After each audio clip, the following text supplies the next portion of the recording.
So what I want you to think about is if you have a yellow sticky note and you're thinking about how you're going to divide up this delight-directed learning, you want to put whatever the experience was in the middle.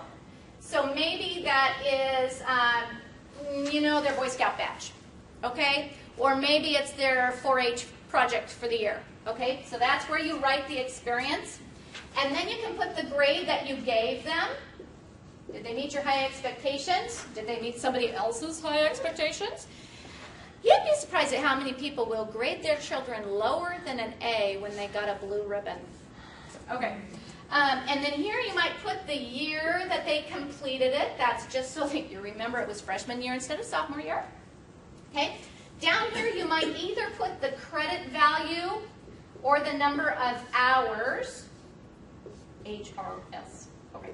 And the reason that you would do that is if it was like a theater thing, then you'd know I got a whole credit because I added out an enormous amount of hours and I know it's a credit. But if it was something like dance, you might write down only 40 hours of swing dancing because then you could add it to something else, and that's why you do that.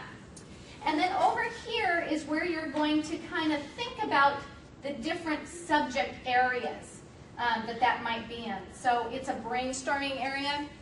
And so what that means is that if it were something like dance, let's say they were going swing dancing, okay? And they had 40 hours of swing dancing. Well, the subject area might be the fine arts, or you could call it dance, but you could also call it PE, right? Because anything that breaks a sweat counts as PE. So that's kind of where you do that brainstorming, all right? Now, if you do that with all of your, Jenny, I've got your pen when you're done, okay? If you do that with all of your delight-directed learning, then you'll be able to combine them together into different things. So if you're finding out that, maybe they spent 40 hours taking a first aid and CPR class, and then they did 40 hours riding their bike, and then they did another 40 hours swimming, and you're looking at these 3 sticky notes and you're going, what do they all have in common? Well, when I brainstorm subject area, they all had in common PE. And then you'd think, well, there you go. It's my PE class, okay? So that's how you handle that delight-directed learning.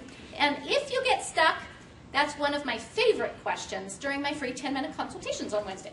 Okay.